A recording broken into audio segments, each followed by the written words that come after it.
14వ వచనం. కాబట్టి ప్రభు తానే ఒక సూచన మీకు చూపును, ఆలకించుడి. కన్యక గర్భవతి అయి కుమారుని కని అతనికి ఇమ్మానుయేలను పేరు పెట్టును. ఆమేన్. చిన్న ముక్క ప్రార్థన చేసుకున్నాం. మాకు అత్యంత ప్రాముఖ్యమైన ప్రధానమైన మా అతిథివి నీవే ప్రభువా. మా గుండె మీ గుండెను హత్తుకునే మాట, మా ఆత్మ మీ ఆత్మతో ఏకమయ్యే మాట, మా హృదయం మీ హృదయంతో వెంబడించే మాట, అయ్యా మేము మీకు దగ్గర అయ్యే మాట, మాతో మరొక్కసారి మీరు మాట్లాడమని మీ పాదాలు పట్టుకుంటున్నాం. మీ కృపను మాపై ఎప్పటి వల్లనే ఈ దినం కూడా చూపి కనికరించండి. ఉపదేశాన్ని అడ్డగించ చూసే దురాత్మ అంధకార చీకటి ప్రభావాలను పారద్రోలి మా మధ్య మీ ఆత్మకార్యాన్ని జరిగించమని, మీ దాసుడు బలహీనుడు, మీరే బలపరిచి స్పష్టమైన మీ సమాచారాన్ని అనుగ్రహించమని యేసు పరిశుద్ధ నామములో ప్రార్థించి వేడుకొనుచున్నాం మా పరలోకపు తండ్రి. Amen, amen.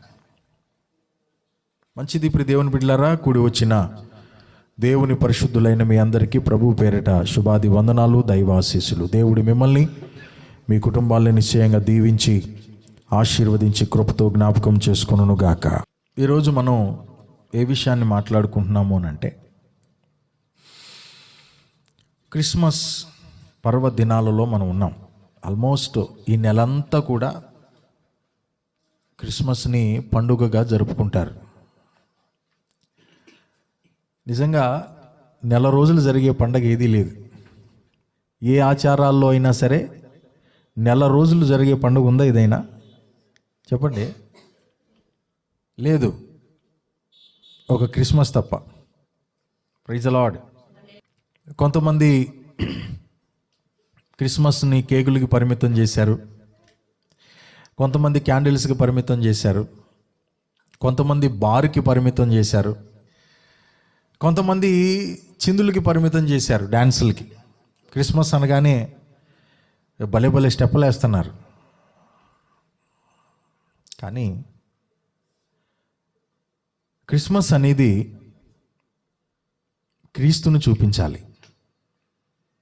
క్రిస్మస్ అనేది ప్రభువుని లోకానికి అందించాలి. అది మనం అనుకున్న పద్ధతుల్లో కాదు, బైబిల్ మనకి చెప్పినటువంటి పద్ధతిలో. క్రిస్మస్ అంటే ఏంటి? Christ mass. క్రైస్ట్ అంటే క్రీస్తు, మాస్ అంటే ఆరాధన. క్రీస్తుని ఆరాధించటం క్రిస్మస్. క్రీస్తుని ఆరాధించటం అంటే ఏంటి? క్రీస్తుని ఆరాధించటం అంటే అద్భుతమైన గానాలాపన చేయటం కాదు, యేసు ప్రభు పాట పాడటం కాదు. ఆరాధన అనే మాట ఎంత లోతైనది అని అంటే, దేవుని యొక్క చిత్తానికి లోబడటం ఆరాధన. అర్థమైందా? దేవునికి స్తోత్రం. దేవునికి ఒబే అవటం వర్షిప్. దేవుని మాటకు ఒబే అవటం వర్షిప్. మరి నేటి దినపు క్రిస్మస్ ఆరాధనల్లో క్రీస్తు కనబడే ప్రాముఖ్యత ఏదైనా ఉందా అనేది మనం ఆలోచించుకోవాలి. ఏమండి, ప్రతి దానిలో కూడా కల్తీ సరుకు ప్రవేశించింది. ఏంటండి? అవునా కదా? మీరు చెప్పండి. ఎక్కడ దాకా ఎందుకు? బండికి స్పేర్ పార్ట్లు కొందామని వెళ్ళినా సరే, సార్ ఏ క్వాలిటీ ఇవ్వమంటారని చెప్పి వాళ్ళే అడుగుతారు. దానికి సంబంధించిన కంపెనీ ఐటమ్ ఇవ్వమంటారా, లేకపోతే డూప్లికేట్ కూడా ఉంది, దాని డూప్లికేట్ కూడా ఉంది, అది కూడా ఇవ్వమంటారా అని చెప్పి అడుగుతారు. ఒరిజినల్ నోట్ ఉంది, ఒరిజినల్ నోటు. ఇప్పుడు ఆ ఒరిజినల్ నోటుకి ఏ నోట్లు వచ్చినాయి? Fake notes. అలాగే ఈ ప్రపంచంలో కల్తీ లేనిది ఏదీ లేదు, కల్తీ లేనిది ఏదీ లేదు. ప్రతి దాంట్లో కూడా కల్తీ అనేది ఏర్పడిపోయింది. కానీ అన్ని కల్తీ అయిపోయినా సరే ప్రభువుని ఆరాధించేటటువంటి క్రీస్తుని ఆరాధించేటటువంటి, ప్రభువుని ప్రేమించేటటువంటి, భక్తి చేసేటటువంటి విధానం మాత్రం కల్తీ కాకూడదని చెప్పి దేవుడు ఏమన్నాడంటే, నన్ను ఆరాధించువారు ఆత్మతోనూ సత్యముతోనూ నన్ను ఆరాధించాలని చెప్పి ఆయన చెప్పాడు. ఎందుకు ఆ మాట చెప్పాడు అని అంటే, పూర్ణ ఆత్మతో పూర్ణ హృదయముతో అనే మాట ఎందుకు ఉపయోగించాడంటే, కల్తీ జరగాలంటే ఆ బాటిల్లో ఏదన్నా ఖాళీ ఉండాలి. ఆమేన్. పూర్తిగా దాన్ని ఏమంటారు, తేనె సీసా ఉందండి. తేనె సీసాలో కల్తీ జరగాలంటే 75% తేనె పోసాడు, 25% బెల్లం నీళ్ళు పోసాడు, కల్తీ జరిగింది. అవునా? ఇప్పుడు నెయ్యిలో కల్తీ జరగాలంటే 70% నెయ్యి పోసాడు, 30% డాల్డా పోసాడు, కల్తీ జరిగిందా లేదా?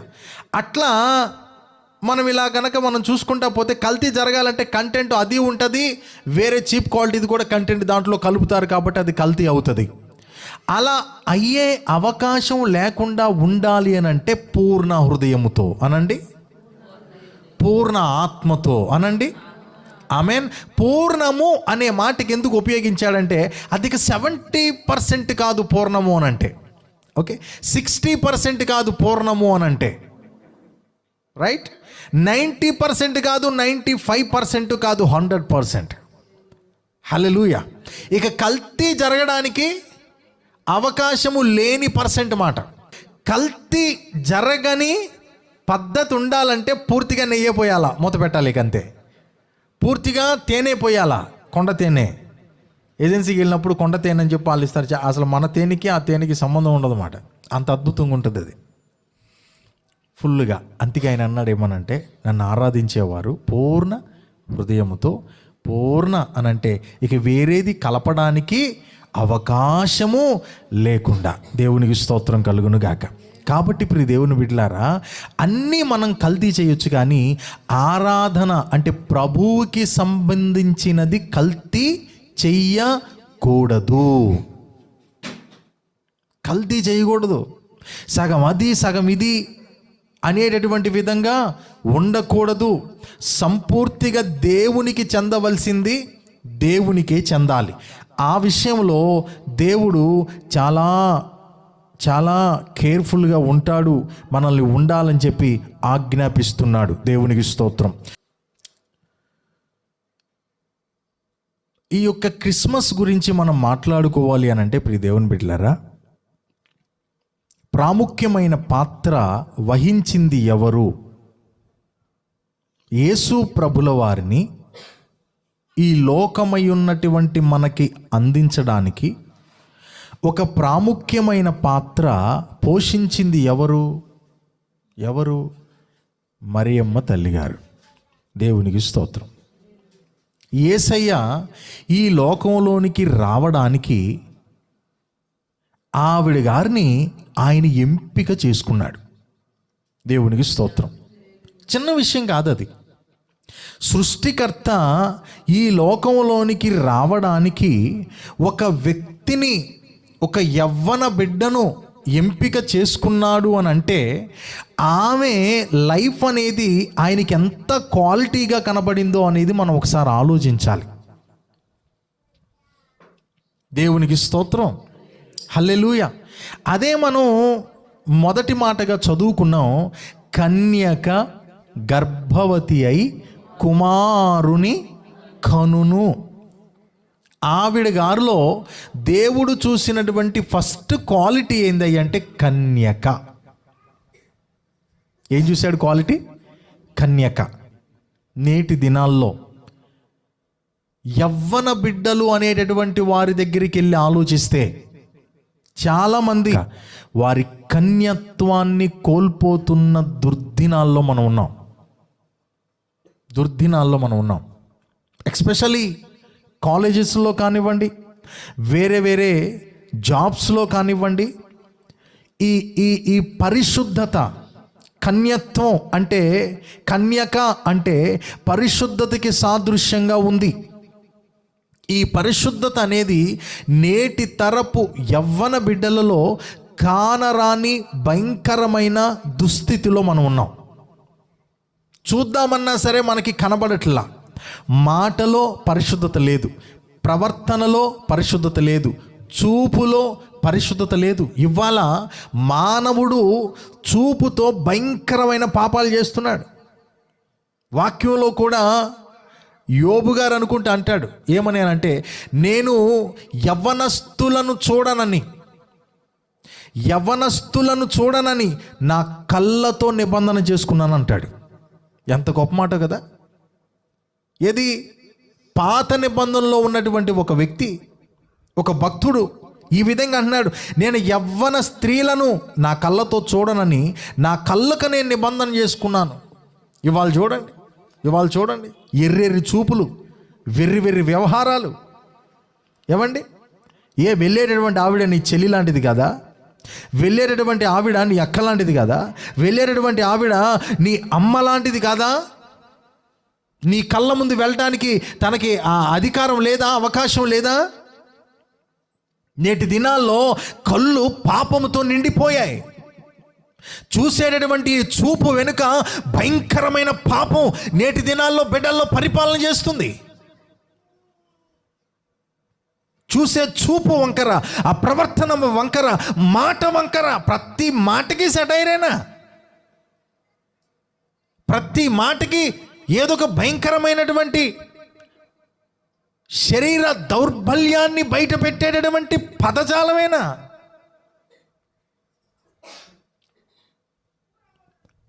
ఆనాడు భక్తుడే అన్నాడు, నా కళ్ళతో నేను నిబంధన. మరొక చాటున ఉంటుంది, పాపము మానలేని కన్నులు గలవారై అని. అంటే కన్నుల్లో ఏముందంట? పాపం. అందరూ చూసేది వేరు, ఆ లోపల కన్నుల్లో పాపం కలిగినటువంటి వాడు చూసేది వేరు. అందుకే ధర్మశాస్త్రాన్ని యేసు ప్రభు ఎక్కడ దాకా తెచ్చాడో తెలుసా? ఇది వరకు వ్యభిచారం చేయకూడదు. ఎప్పుడు? పాత నిబంధనలో. కానీ ఆ కట్టడని ఇప్పుడు ఎక్కడ దాకా యేసు ప్రభు తీసుకొచ్చాడు అని అంటే, ఇది వరకు చేయకూడదురా, కనీసం ఇప్పుడు చూడకూడదన్నాడు. దేవునికి స్తోత్రం. ఇది వరకు చేయకూడదు, ఓకే, కనీసం ఇప్పుడు అలా చూసి నీ మనసులో నువ్వు ఆలోచించుకుని, నీ హృదయంలో నువ్వు ఆలోచించుకుంటే అప్పుడే ఆ వ్యక్తితో నీవు పాపము చేసిన వాడితో లెక్క అని వాక్యం సెలవిస్తుంది. దేవునికి స్తోత్రం. ఇవాళ చూడండి, స్త్రీ సమాజానికి భద్రత లేదు, క్షేమం లేదు. క్షేమంగా వెళ్ళి క్షేమంగా తిరిగి వచ్చే వరకు నమ్మకాలు లేవు. అమ్మానాన్న కంటికి రెప్పలాగా కాపాడుకుంటారు బిడ్డల్ని, కానీ బయటికి వెళ్ళిన తర్వాత ఈ కామముతో నిండిపోయిన కన్నులు కలిగిన అనేక మంది తిరుగుతూ ఉన్నారు రాక్షసుల్లాగా. అలాంటి దౌర్భాగ్యులు కళ్ళల్లో పడ్డారు అని అంటే, ఎంత కాడకైనా సరే వెనకరగకుండా వడి కట్టడానికి శరీరాన్ని అమ్ముకునే అలాంటి దౌర్భాగ్యమైన స్థితిలో అనేక మంది పాపము మానలేని కళ్ళు కలిగిన వారు ఉన్నారు సమాజంలో. జాగ్రత్తగా ఉండాలి. అందుకే నేను అనేక సార్లు చెప్తూ ఉంటాను, అందరినీ నమ్మటానికి లేదు. అందరితో నీ పర్సనల్స్ పంచుకోకూడదు, అందరితో నీ ఇంటి విషయాలు చెప్పకూడదు. స్నేహితులైతే ఆ స్నేహం ఎంతవరకు ఉండాలి అంతవరకు ఉండాలి, అంతకు దాటి రాకూడదు. ప్రతి దానికి ఒక హద్దు పెట్టాలి. నువ్వు యేసు ప్రభువుని నమ్మినట్లుగా అందరిని నమ్ముకుంటా పోయేటటువంటి దినాలు కాదు ఈ దినాలు. ఇలాంటి దినాలలో మరియ గారిని దేవుడు సెలెక్ట్ చేసుకున్నాడంటే మా తల్లి, ఆమెన్, ఎంత యోగ్యురాలండి. ఆమెను బట్టి నా దేవుడు వాక్యంలో రాయించాడు, ఏమనంటే కన్యక. ఎక్కడా కూడా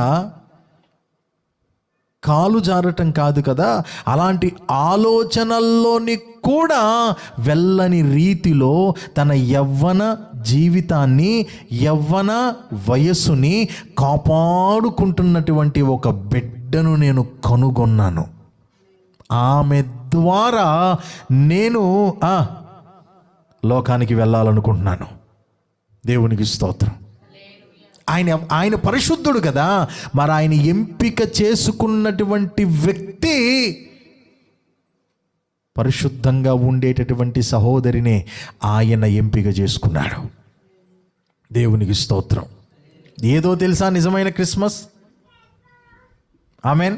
పరిశుద్ధమైన జీవితాన్ని కాపాడుకునేది నిజమైన క్రిస్మస్. ఇంటి మీదేమో స్టార్ ఎట్టేసి ఇంట్లోనేమో బార్ ఎట్టేసి హ్యాపీ క్రిస్మస్ అని చెప్పినంత మాత్రాన అది క్రిస్మస్ కాదు. ఎప్పుడు నిజమైన క్రిస్మస్ అంటే పరిశుద్ధతను కాపాడుకున్నప్పుడు క్రిస్మస్. దేవునికి స్తోత్రం. అంటే నీలో నుండి నీ ప్రభువు నీలో నుండి ఎక్స్పోజ్ అవ్వాలంటే, నీలో నుండి కనబడాలంటే, నీలో నుండి బహిరంగం అవ్వాలంటే నీకు పరిశుద్ధత అవసరం. First point. నీలో నుండి నీ ప్రభు, నీ యేసు, నీ కుటుంబానికి కానివ్వండి, నీ బంధువులకు కానివ్వండి, నీ సమాజానికి కానివ్వండి, ఆయన కనబడాలంటే నెంబర్ 1 ఏం కావాలన్నా? పరిశుద్ధత కావాలి. దేవునికి స్తోత్రం. మరొక వాక్యం చదువుతానండి. లూకా 1:47.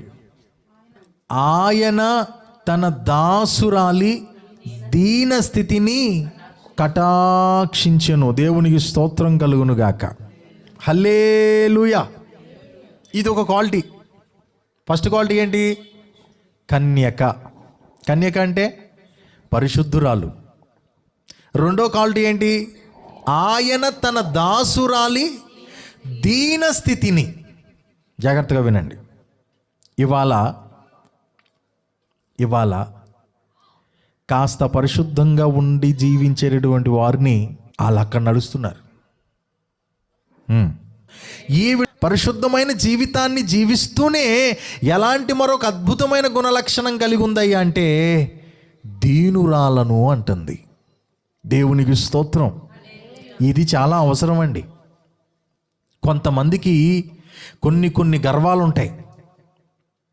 కొంతమందికి ఇక ఈ డబ్బు, ఈ కులము, ఈ హోదా, ఈ దరిద్రాలు ఎడితిరిగి మనకు తెలిసినయే అప్పుడప్పుడు చెప్పుకుంటూ ఉంటాం మనం.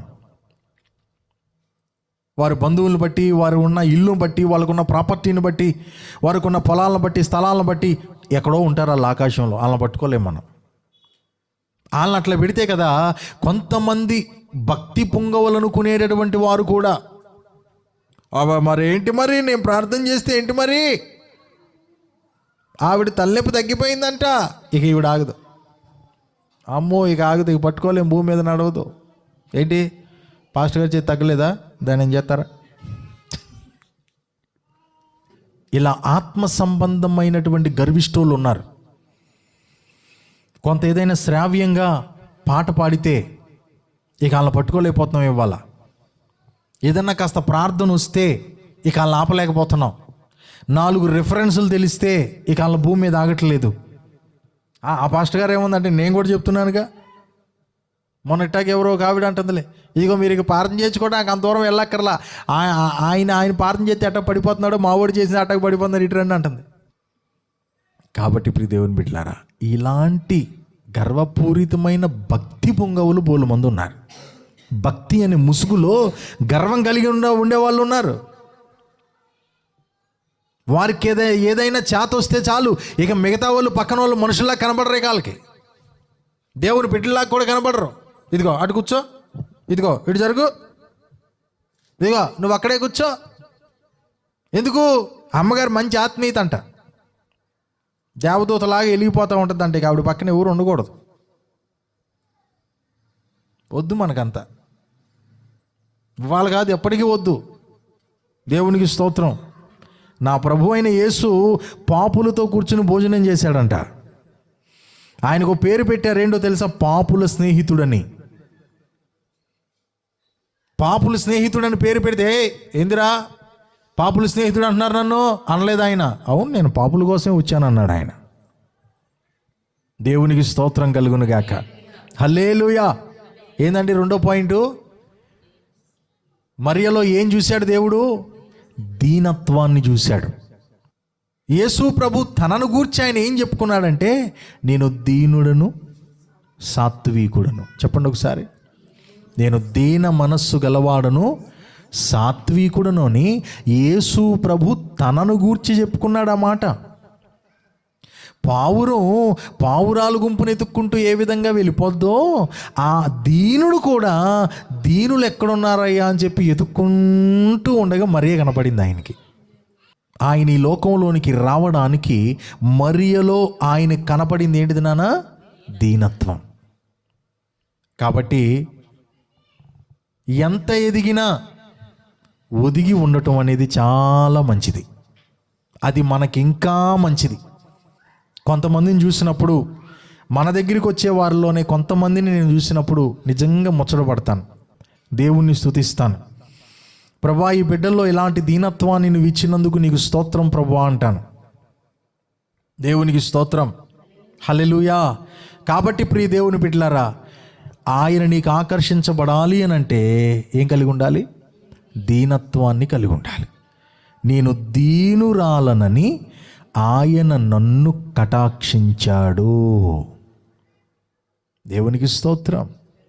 మూడో విషయం కూడా చెప్పాను కదా, తొందరగా ముగించేస్తానని రెండొకసారి. లూకాసు వార్త 1వ అధ్యాయం 38వ వచనం. అందుకు మరియా ఇదిగో ప్రభువు దాసురాలను, నీ మాట చొప్పున నాకు జరుగునుగాక నేను. దేవునికి స్తోత్రం. అందుకు మరియా ఇదిగో ప్రభువు దాసురాలను, నీ మాట చొప్పున నాకు జరుగునుగాక. అనండి ఒకసారి ఈ మాట. నీ మాట చొప్పున నాకు జరుగునుగాక. అందరూ నీ మాట చొప్పున నాకు జరుగునుగాక. ఏమండి, ఇప్పుడు మీరు ఈ మాట ఇక్కడ అన్నారు, కానీ ఈ మాట అంత చిన్న సంగతి కాదు అనడం. నీ మాట చొప్పున నాకు జరుగునుగాక అనడం చిన్న సంగతి కాదు.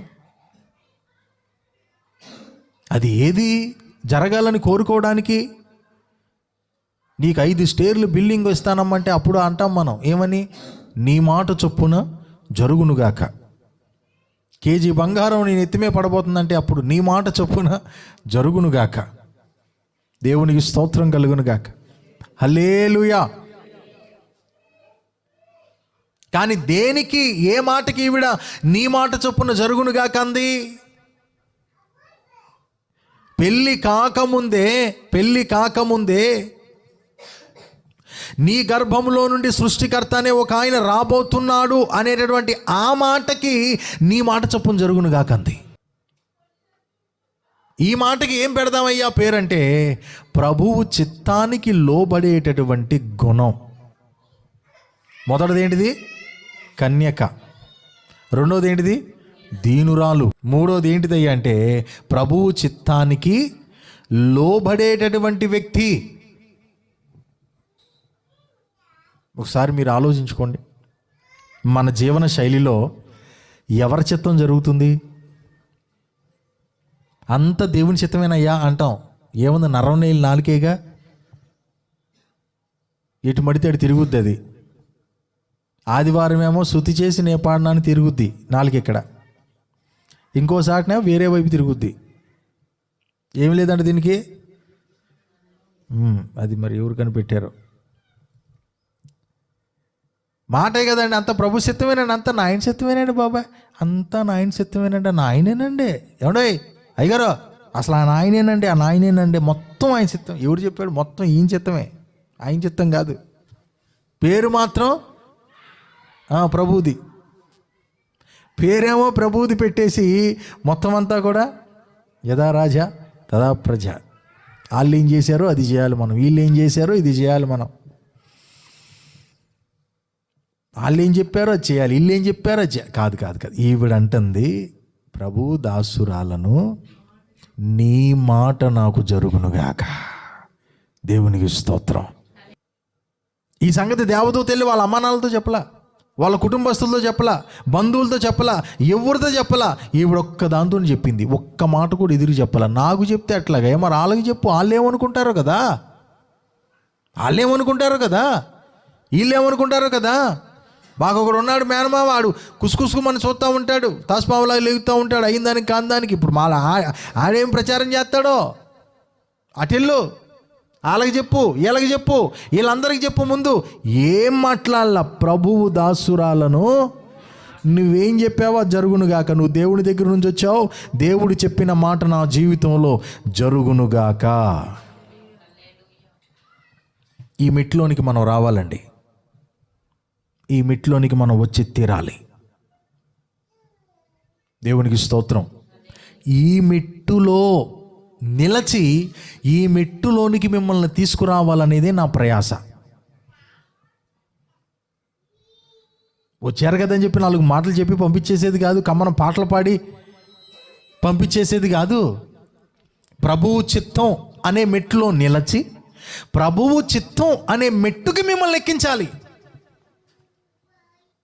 అది అసలైన జీవితం, అది సిసలైన జీవితం, అది దేవుడు మెచ్చే జీవితం, అది దేవుడు ఆధారపడే జీవితం. మనం దేవుని మీద ఆధారపడతాం, కానీ మైండ్ బ్లోయింగ్ అయిపోయే విషయం ఏంటో తెలుసా? దేవుని చిత్తానుసారంగా నడిచే వారి మీద ఆయన ఆధారపడతాడు. దేవునికి స్తోత్రం. ఒక దేవుని చిత్తానుసారంగా నడిచే ఒక అబ్రహాము దినాల్లో అబ్రహాము మమ్రే వృక్షము క్రింద ఉండి దేవుణ్ణి ధ్యానించుకుంటూ ఉండగా అక్కడికి దేవుడు వచ్చి అంటున్నాడు ఒక మాట, ఏమని? నేను చేయవలసిన దాన్ని అబ్రహాముకు దాచేదనా? అబ్రహాముకు చెప్పకుండా నేను ఏదన్నా చేస్తానా అంటున్నాడు. ఆయన వచ్చి, ఆయన ఈయనెవరో మనిషి, మట్టి పురుగు. ఆయన ఎవరు? సర్వోన్నతుడు. ఆయన ఈయన దగ్గరికి వచ్చి అంటున్నాడు, నీకు చెప్పకుండా నేను ఏమైనా చేస్తాను అబ్రహామా అంటున్నాడు. ఏంటంటారు అది? దేవుని చిత్తానికి లోబడేటటువంటి ఒక వ్యక్తి దేవునికి కనబడినప్పుడు దేవుడే ఆ వ్యక్తి మీద ఆధారపడేలాంటి ఒక లోతైన అంశం అది దేవుని చిత్తం అనేది. దేవునికి స్తోత్రం. దేవుని చిత్తానికి లోబడే ఒక వ్యక్తిని దేవుడు దాటిపోడు. బాగా గుర్తుపెట్టుకోండి. ఇశ్రాయేలు మీద ఒకసారి దేవుడికి చిర్రెత్తికి వచ్చింది. పద్దాకలు సనుగుతారు వాళ్ళు. ఇక వాళ్ళకున్న జబ్బు ఏంది అంటే ఒక కరోనా లాంటి జబ్బు, సనిగే జబ్బు. కొంతమందికి ఉంటుంది ఈ జబ్బు. 2 రోజులకు ఒకసారైనా మొలేస్తూ ఉంటుంది. సనుగుడు మొత్తం వెళ్ళిపోద్ది ఎక్కడికి? క్రీస్తు పూర్వం ఆదాము కాలంలో నుంచి మొదలెడద్ది. ఇక అదిగో అప్పుడు నువ్వు ఎట్టా చేసావు, అప్పుడు ఎట్టా చేసావు, అదిగో అప్పుడు అట్టా చేసావు, అప్పుడు మా అమ్మని తిట్టావు, అప్పుడు మా నాన్న తిట్టావు, అప్పుడు మా అన్నయ్యని తిట్టావు, అప్పుడు అటు చేసావు, అప్పుడు చేసావు, అప్పుడు అయిపోయింది, అప్పుడే వదలలేదుగా, నువ్వు తగలాటం పెట్టావుగా, మళ్ళీ ఇప్పుడు ఎందుకు తీసుకొచ్చావు? ఇప్పుడు ఎందుకు తీసుకొచ్చావంట అంటాడు. ఆ 2-3 రోజులకు ఒకసారి తగలాటాలు ఉండాల్సిందే. సనుగుడు దెయ్యం. కొంతమందికి ప్రతిదానికి సనుగుడేనండి. కొంచెం కారం ఎక్కువైనా ఏంటో ఎప్పుడు కారాలు ఎక్కువ వేసుకుంటూ ఉంటారు. కారాలు సరిపడే ఎరువు పెట్టరు. తగ్గిందనుకో, ఎప్పుడు చూసినా సవి చచ్చిపోయిందేనమ్మయ్య. ఆదివారాలను ప్రార్థనలను మొదలెట్టాడు, కానీ నెలకొకసారి ఆ ఉప్పు ఉండదు, కారం ఉండదు, సరే మసాలా ఉండదు. దేవునికి స్తోత్రం. ఇట్లా మనం మాట్లాడుకుంటూ పోతే 1-2 కాదండి, సనగాలంటే చిన్న వాటికి సనుగుడు. ఇక వాళ్ళ సనుగుడికి దేవుడికి చికాకు అనిపించింది. ఇశ్రాయేల్ ప్రజలు రోజు వాళ్ళకి ఆహారాన్ని పెడుతున్నాడు ఆయన. ఆకాశాన్ని చీల్చి మన్నాను పంపించి వాళ్ళ కడుపులు నింపుతున్నాడు. ప్రతిరోజు మాంసం కావాలంటే మాంసం పెడుతున్నాడు, నీళ్లు కావాలంటే బండను చీల్చి నీళ్ళు ఇస్తున్నాడు. ఇన్ని చూస్తున్నా సరే అడుగడుగున సనుగుడే. చీమ చిటుకుమంటే ఎందుకు సావలేదో అక్కడ మేము ఎక్కడ, నేను ఐగుప్తులో చచ్చిపోయినా బాగుండేది, నిజమేనయ్యానేమో నేనంటే. కొంతమంది చూడండి, వెళ్ళితే వెళ్ళిపోతారు సావు దగ్గరికి, కదిలితే మిదిలితే సావే. ఏంటి ఇక సావే వాళ్ళ శరణ్యం. వాళ్ళదే ఐగుప్తులో మేము ఎందుకు సావలా, ఐగుప్తులో మా సమాధులు ఎందుకు లేవు, ఐగుప్తులోనే మేము చచ్చిపోతే బాగుండేది, ఐగుప్తులోనే మా పిల్లలు కూడా చచ్చిపోతే బాగుండేది, ఐగుప్తులో నువ్వు చచ్చిపోతే మేము ఇక్కడ వచ్చేవాళ్ళం కాదు. కొంతమంది ఇంతే. చిచ్చి, ఆ రోగం వచ్చినప్పుడే నేను చచ్చిపోతే బాగుండేది, ఆ పలాంది వచ్చినప్పుడే నేను చచ్చిపోతే బాగుండేది, ఇలాంటి నీ దిక్కుమాల నోటితో నేను ఆగలేకపోతున్నా, ఇలాంటి దిక్కుమాల జీవితం జీవించలేకపోతున్నా, చిచ్చి అప్పుడు పోతే బాగుండేది, ఇప్పుడు పోతే బాగుండేది. ఇక కదిలితే మెదిలితే ఇక చచ్చిపోతే ఏందిరా నాయన అంటే అక్కడేమో కాకరకాయలు ఉన్నాయంట, కేకరకాయలు ఉన్నాయంట. ఎక్కడ? ఐగుప్తులో కోరిన తిండి ఉందంట. ఇక్కడంట ఎప్పుడు ఈ మన్నానేనా? వాక్యం ఏం చెప్తుందో తెలుసా? దేవదూతలకు పెట్టే ఆహారాన్ని పెట్టాడంట దేవుడు వాళ్ళకి. అక్కడైతే కాకరకాయలు, కేకరకాయలు, సొరకాయలు, పొట్లకాయలు, బీరకాయలు ఇన్ని ఉండేయో అని అంటున్నారు. ఇక్కడ దేవుడికి ఒక్క చిటపట్లు ఆడిపోయింది ఆయనకి. మన భాషలో చెప్పుకోవాలంటే చిటపట్లు ఆడిపోయేసరికి మోషేనే నువ్వు తప్పుకో అన్నాడు. ఏమన్నాడు? మోషే నువ్వు తప్పుకో సార్. ఎందుకయ్యా అని అడిగాడు ఈయన. వాళ్ళ ఒక్క దెబ్బకి నాశనం చేసేసి నీలో నుండి నేను జనాన్ని తీస్తా, నువ్వు తప్పుకో అన్నాడు. మోషే గారు ఏమన్నాడు తెలుసు అప్పుడు? నువ్వు ఆ పని చేసే లెక్క అయితే ముందు నన్ను చంపే అన్నాడు. ఏమన్నాడండి? నువ్వు ఆ పని చేసే లెక్క అయితే ఆ చంపేదేదో నాశనం చేసేదేదో నన్ను తీసేయి.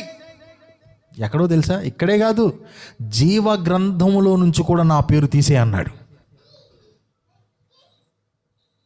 అటైతే వద్దులే, నేనేం చేయను అన్నాడు దేవుడు. నేనేం చెప్తున్నాను మీకు అర్థమవుతుందా? దేవుని చిత్తాన్ని చేసేటటువంటి వాడి మాటను దేవుడు దాటిపోలేడు. దేవునికి స్తోత్రం కలుగును గాక. వాళ్ళు అంత ఇసిగిచ్చారు, అంత ఇబ్బంది పెట్టారు, అయినా కానీ ఈయన తప్పుకోమంటాడేంటి? ఈయన అడ్డా ఏంటి ఆయనకి? వెళ్ళమను. ఈయన మాట తీసుకునే చేయగలడు దేవుడు. మీకు కొంచెం అర్థం అవ్వాలి నేనేం మాట్లాడుతున్నాను. ఎందుకు చేయగలడు అని అంటే ఈయన దేవుని చిత్తాన్ని చేసే వ్యక్తి. మిద్యానులో ఉండగా పొదలో మాట్లాడినప్పుడు పొదలో మాట్లాడిన దేవుని స్వరానికి లోబడి దేవుని చిత్తం చేయడానికి వచ్చాడు ఐగుప్తులో ఉన్నటువంటి ప్రజల్ని విడిపించి కనానుకు తీసుకెళ్లే క్రమంలో మధ్య అరణ్యంలో వారు సనుక్కుంటూ ఉండగా దేవుని కోపం వచ్చినప్పుడు ఈయన అడ్డుపడి అంటున్నాడు, ఆ పని నువ్వు చేసే లెక్క అయితే జీవగ్రంథంలోంచి మొదట నా పేరు తీసే అయ్యా అని చెప్పానంటే నేను అది చేయలేను మోషే, మరట్టయితే వదిలేయి అన్నాడు. వదిలేస్తాలే అన్నాడు. ఏంటి అసలు అది? దేవుని చిత్తాన్ని చేసేటటువంటి ఒకడు దేవుడు కనబడితే హల్లెలూయా, వాడి మాటను దేవుడు దాటిపోలేడు.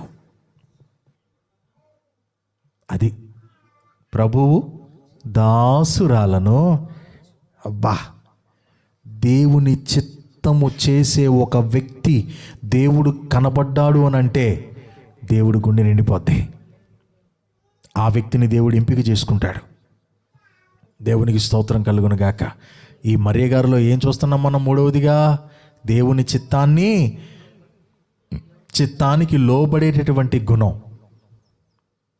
కన్యత్వాన్ని కాపాడుకున్న గుణం. రెండవది దీనత్వాన్ని కాపాడుకున్న గుణం. మూడవది దేవుని చిత్తానికి లోబడిన గుణం. ఇక్కడ ఇంకొక మాట చెప్పాలంటే దేవుని చిత్తం అన్నిసార్లు నీ ఇష్టానికి ఏకీభవించకపోవచ్చు. కొన్నిసార్లు ఇది చేస్తానంటావు, దేవుడు వద్దు అంటాడు. కొన్నిసార్లు నీ ఇష్టమైన దానికి దేవుడు ఓకే అంటాడు, ఎందుకంటే అది నీకు మంచిదే. కొన్నిసార్లు అది నీకు ఇష్టమైనా సరే ఆయన వద్దు అంటాడు. మనం ఏం చేస్తావో చెప్పనా? వింటున్నారు అందరూ? మన ఇష్టానికి దేవుని ఇష్టం ఏకీభవించినప్పుడేమో ఆ పని చేస్తాం సంతోషంగా. మన ఇష్టానికి దేవుని చిత్తం ఎక్కడైతే ఏకీభవించదో దాన్ని వదిలేస్తాం. కానీ ఒక మాట చెప్పనివ్వండి, దేవుని చిత్తానికి నీ ఇష్టం మీద ఆధారపడి ఆయన చిత్తాన్ని ఎక్కడైతే నువ్వు వదిలిపెట్టి అడుగు ముందుకేస్తావో దాన్ని పర్యవసానాన్ని ఖచ్చితంగా ఫ్యూచర్లో కోసుకుంటావు. నయోమి తన కుటుంబాన్ని దేవుడు బెత్లెహేములో ఉండటానికి నిర్ణయించాడు. కానీ వాళ్ళు ఎక్కడికి వెళ్ళారు? మోయాబుకి వెళ్ళిపోయారు.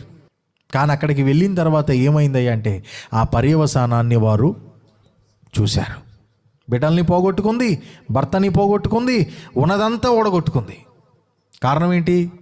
సొంత నిర్ణయానికి దేవుని చిత్తాన్ని పక్కన పెట్టింది. నీ సొంత నిర్ణయానికి కొన్నిసార్లు దేవుని చిత్తం ఏకీభవించదు. ఎందుకనంటే రేపేం జరుగునో నీకు తెలుసా మానవుడా అంటాడు దేవుడు.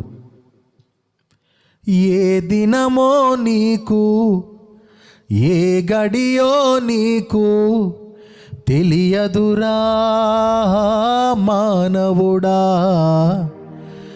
ఎరుగవురా మానవుడా.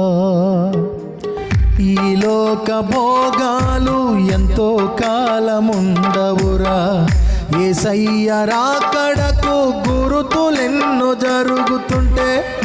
ఈ లోక భోగాలు ఎంతో కాలముండవురా, యేసయ్య రాకడకు గురుతులెన్నో జరుగుతుంటే. నేడని రేపని వాయదాలెందుకురా, నేడని రేపని వాయదాలెందుకురా, వ్యర్థమైపోతావు ఓరన్నా, వ్యర్థమైపోతావు ఓరన్నా. ఏ దినమో నీకు, ఏ గడియో నీకు, ఏ దినమో నీకు, ఏ గడియో నీకు తెలియదురా ఆ మానవుడా, ఎరుగవురా మానవుడా. తెలుసుద్దా అంటే తెలవదు. రేపేం జరుగుద్దో నీకు తెలీదు. నెక్స్ట్ మినిట్ ఏం జరుగుద్దో నీకు తెలీదు. కాబట్టి దేవుడు నీకేది నిర్ణయించాడో దానిలో నీవు నిలిచి ఉండటమే నీకు క్షేమము. ఆమేన్. కొంతమంది డబ్బును చూసి ఆకర్షించబడిన వాళ్ళు ఉన్నారు, కొంతమంది అందాన్ని చూసి ఆకర్షించబడిన వాళ్ళు ఉన్నారు, కొంతమంది స్థలాలను పొలాలను చూసి ఆకర్షించబడిన వాళ్ళు ఉన్నారు. దేవుడు చెప్పాడు నానా వద్దు, నా మాట విను అని. కానీ ఆకర్షించబడి జీవితాల్ని అర్ధంతరంగానే కుక్కలు చింపిన ఇస్తర్లాగా మార్చుకున్నటువంటి వైనం అనేక మంది బిడ్డల్లో ఉంది, సొంత చిత్తానికి పోయి. గుర్తుపెట్టుకోండి, దేవుని చిత్తం నీ చిత్తానికి ఏకీభవించనంత మాత్రాన దేవుని చిత్తం నీ మంచి చూసేది కాదని అనుకో. మాకు ఖచ్చితంగా నీకంటే ఎక్కువగా నీ భవిష్యత్తుని ఎరిగిన వాడు నీ దేవుడు. దేవునికి స్తోత్రం. అందుకే ఒక మాట ఎక్కువగా సమయం తీసుకుని ఈ విషయం మీద మాట్లాడుతున్నాను అన్నమాట. మీ ప్రతిరోజు మీ దైనందిన జీవితంలో ప్రార్థనలో కూడా ఏమి ప్రార్థన చేయాలో తెలుసా? దేవా, నా జీవితంలో నీ చిత్తాన్ని జరిగించండి నాయనా అనే పదాన్ని ప్రతిరోజు మీ ప్రార్థనలో వాడండి. దేవునికి స్తోత్రం కలుగును గాక. ఇంకొక మాట చెప్దాం అనుకున్నాను కానీ టైం లేదు, కాబట్టి జస్ట్ అలా మీకు చదివించి ముగించేస్తాను. రండి, మత్తయి సువార్త 1వ అధ్యాయం 18వ వచనం. ఆయన తల్లి అయిన మరియా యోసేపునకు ప్రదానము చేయబడిన తరువాత వారేకము కాక మునుపు ఆమె పరిశుద్ధాత్మ వలన గర్భవతిగా ఉండెను. చాలండి, దేవునికి స్తోత్రం చెప్పండి. హల్లెలూయా. లూకా 2:7 కూడా ఒకసారి చదవమ్మా. తన తొలుచూలు కుమారుని కని పొత్తిగుడ్డలతో చుట్టి సత్రములో వారికి స్థలము లేనందున ఆయనను పశువుల తొట్టిలో పరుండబెట్టెను. చాలండి, పెళ్ళి అవ్వకుండానే గర్భము ధరించినటువంటి ఈ వ్యక్తి సమాజం ఎలా చూస్తుంది ఒకసారి మీరు ఆలోచించండి. బంధువులు ఎలా చూస్తారు? ఏ స్టోరీలు చెప్పినా నమ్ముతారా? పరలోకం నుండి వచ్చి గాబ్రియేల్ అనబడే దేవదూత గారు చెప్పిన స్టోరీ బంధువులు నమ్ముతారా? అబ్బా ఎంత మంచి స్కిట్ వేసావరా అనరు? చెవిలో ఏమన్నా క్లాలిఫ్లవర్ కనపడుతున్నాయా, నువ్వే చెప్తే అది నమ్మేయడానికి అంటారా అనరా?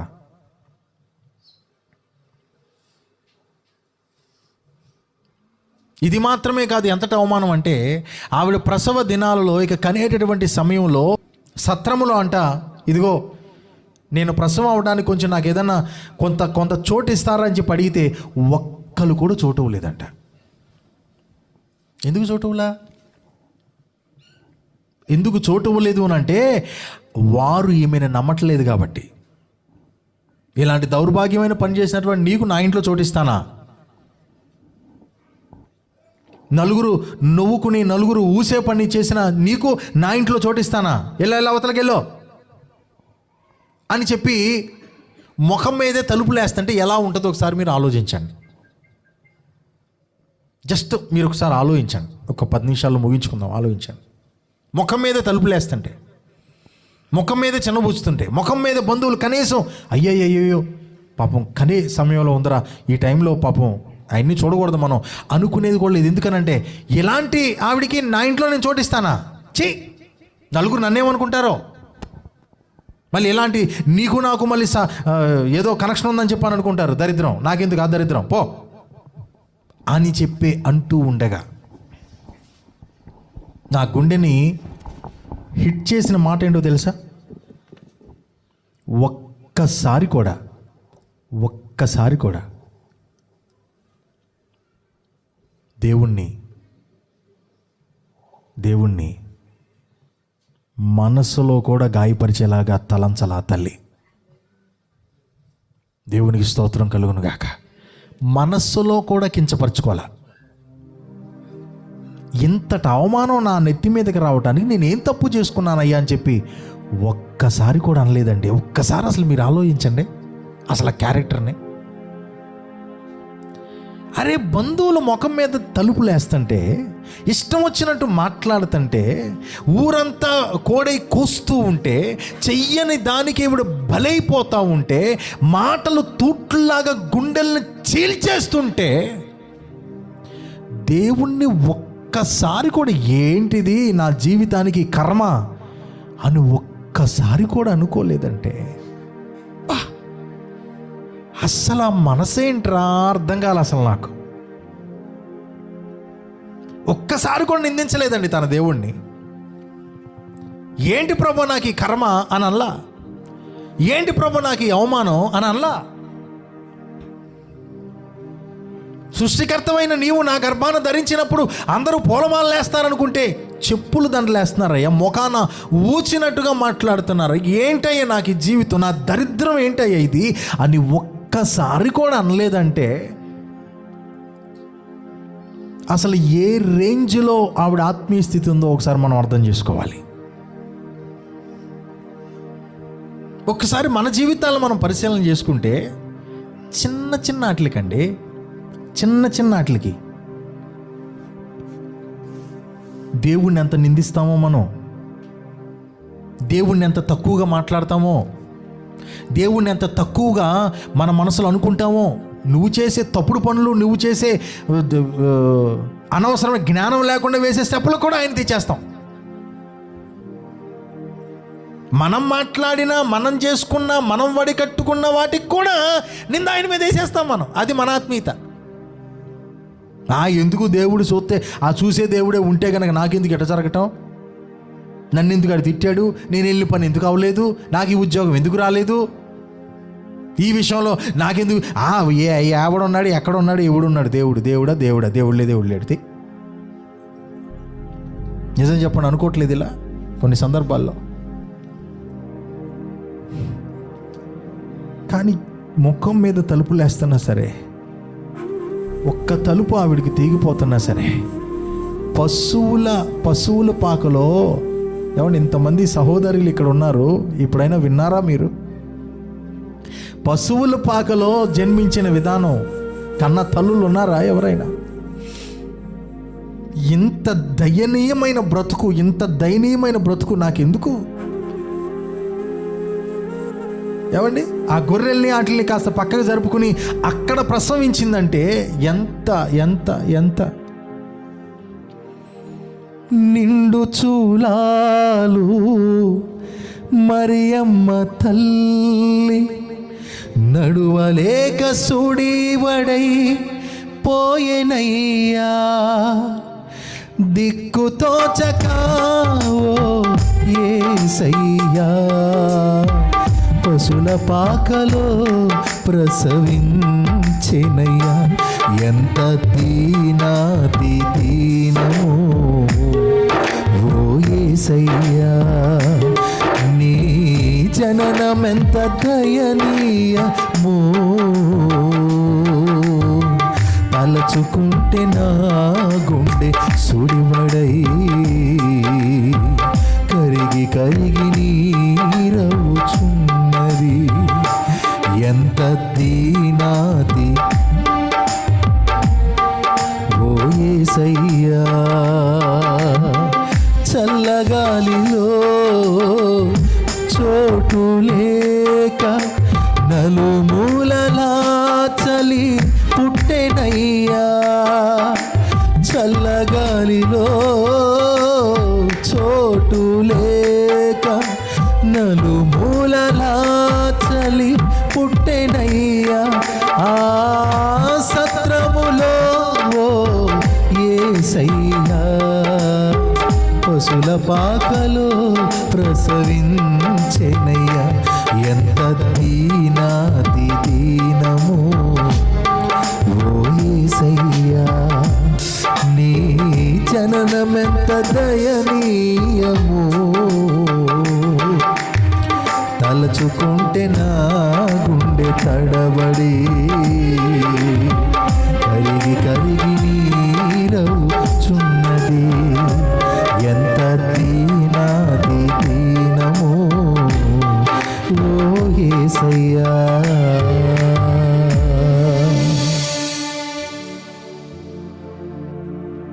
కదా, ఏ సహోదరి అలా ప్రసవం అవ్వలేదు కదా. దేవదూత వచ్చి చెప్పినప్పుడు ఎగిరి గంతేసినంత పనైనా ఇలాంటి పరిస్థితులు గుండా వెళ్తున్నప్పుడన్నా దేవుణ్ణి నిందించాలి. నువ్వు నా గర్భంలోకి రావటం ఏంటి, ఈ దరిద్రం నాకు పట్టడం ఏంటయ్యా అని అనుకోవాలి. ఒక మాట చెప్పనివ్వండి, యేసయ్యని నమ్ముకున్న తర్వాత నీకేదో కష్టం వచ్చిందని, ఇబ్బంది వచ్చిందని వాళ్ళు ఇల్లు చుట్టుపక్కన వాళ్ళు అంటమే కాకుండా నువ్వు అనుకోవట్లా, ఎందుకయ్యా నేను నమ్ముకున్నా కానీ నాకు ఈ బతికేంటి, నేను నమ్ముకున్నా కానీ నాకు ఈ దరిద్రత ఏంటి, నేను నమ్ముకున్నా కానీ ఈ కార్యం నాకు అవదేంటి, నేను నమ్ముకున్నా కానీ నా ఈ జీవితం ఏంటి, నా కుటుంబం అనుకోవట్లా, నువ్వు సనగట్లా. నువ్వేదో పని కోసం వెళ్తావు, ఆ పని నీకు అవకపోతే కోపం వచ్చే దేవుడి మీద. నువ్వేదో ఒకటి అనుకుంటావు, నువ్వు అనుకునే సమయానికి నీకు అవకపోతే నువ్వు నింద వేసేది దేవుని మీద. చిన్న చిన్నాట్లకి దేవుని మీద మనం నిందలేస్తున్నామే. అంత దయనీయమైన పరిస్థితుల్లో కూడా పున్నెత్తి ఒక్క మాట అంటం కాదు కదా, మనస్సులో కూడా తలంచలేదంటండి తల్లి. ఎంత గొప్ప క్యారెక్టర్ కదా. అవమానాన్ని భరించడానికి ఫిక్స్ అయిపోయింది హృదయంలో. దేవునికి స్తోత్రం. అవమానాన్ని భరించడానికి ఏదనుకున్నా అనుకొని లోక రక్షకుణ్ణి ఈ లోకానికి అందించడానికి ఆ మహానుభావుడు నన్ను ఎంపిక చేసుకున్నాడు. అదే నాకు 10 కోట్లు. ఇవాళ వీళ్ళని అవమానిస్తారేమో, తరతరాలు నా గురించి చెప్పుకుంటారు. చప్పట్లు కొట్టు. హల్లెలూయా. ఇవాళ నా బంధువులను అవమానిస్తారేమో, నాకు తెలిసిన వారు నా ముఖం మీద తలుపేస్తారేమో, పశువుల పాకలోనే ప్రసవించినందుకు వీళ్ళందరి దేవ చేస్తారేమో, నన్ను అవమానపరుస్తారేమో, కానీ తరతరాలు నన్ను ప్రశంసిస్తారు అనింది ఆ మాట ఆవిడే. సర్వశక్తిమంతుడు నాకు గొప్ప కార్యములు చేసెను గనుక ఇది మొదలుకొని అన్ని తరముల వారు నన్ను ధన్యురాలందురు. నన్ను ధన్యురాలందురు. హల్లెలూయా. అవమానాన్ని చూడలా, ప్రభు నమ్ముకున్న తర్వాత, లేకపోతే ప్రభు గర్భాన్ని వచ్చిన తర్వాత ఎదురయ్యే అవమానాలు, అవహేళనలు, సిగ్గు ఇవేమి కూడా చూడలేదు ఆవిడ. ఆవిడ చూసింది నాకు తెలుసా, సర్వశక్తుడు నాకు గొప్ప కార్యం చేశాడు, ఈ అవమానం ఏముందిరా, రాగల తరములన్నీ కూడా నన్ను ధన్యురాలంటారు. దేవునికి స్తోత్రం కలుగును గాక. ఒక దేవుని బిడ్డ చూడవలసింది ఇది.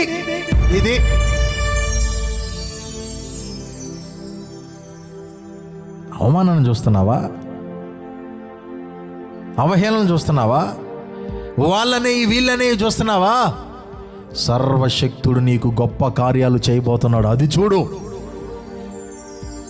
నీ జీవితాల్లో దేవుడు గొప్ప ద్వారాలు తెరవబోతున్నాడు, అది చూడు. దేవుణ్ణి నమ్ముకోక ముందు నీకు వచ్చిన బాధలు వేరు.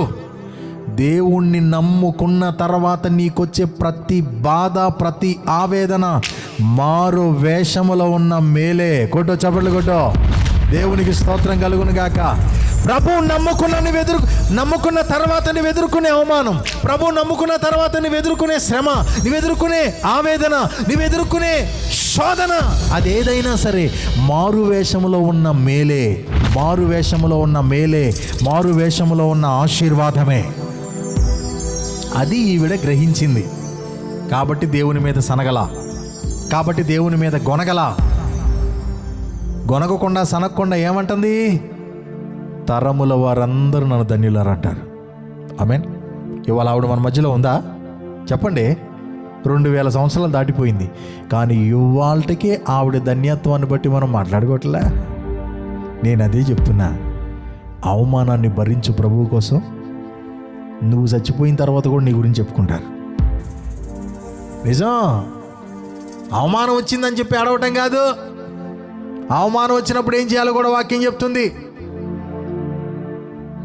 మనుషులు నీ మీద చెడ్డ మాటలను కలుగునప్పుడు మీరు ధన్యులు, మీరు సంతోషించి ఆనందంతో గంతులు వేయండి అని చెప్పి దేవుని వాక్యం సెలవిస్తుంది. దేవుణ్ణి నమ్ముకున్న తర్వాత నీ కష్టం వచ్చిన గంతులే, అవమానం వచ్చిన గంతులే, ఆవేదన వచ్చిన గంతులే. ఎందుకంటే ఈ ప్రతి అవమానం వెనుక మేలు దాగి ఉంది, ప్రతి శోధన వెనుక మేలు దాగి ఉంది, ప్రతి ఇబ్బంది వెనుక మేలు దాగి ఉన్నది. దేవునికి స్తోత్రం. అదండి మ్యాటర్ అయిపోయింది. కన్యత్వాన్ని అంటే పరిశుద్ధతను కాపాడుకుంది. రెండవదిగా దీన స్థితిని కాపాడుకుంది, దీనురాలుగా బ్రతికింది. మూడవదిగా దేవుని చిత్తాన్ని నెరవేర్చింది. నాలుగవదిగా అవమానాన్ని ప్రభువు కోసం భరించింది. ఆవిడ ఇన్ని చేసింది కాబట్టి క్రిస్మస్ మనకు వచ్చింది. కొట్టండి, మళ్ళీ చెప్పలు కొట్టండి. దేవునికి స్తోత్రం కలుగును గాక. హల్లెలూయా. అలాగే మనం కూడా పరిశుద్ధతను కాపాడుకుందాం. ఆమేన్. దీనులుగా బ్రతుకుదాం, దేవుని చిత్తాన్ని లోబడదాం, అవమానాన్ని భరిద్దాం, అనేక మందికి క్రిస్మస్ని ఇద్దాం. దేవుడి మాటలు మన వెనుకల్లో దీవించును గాక. ఆమేన్. God bless you.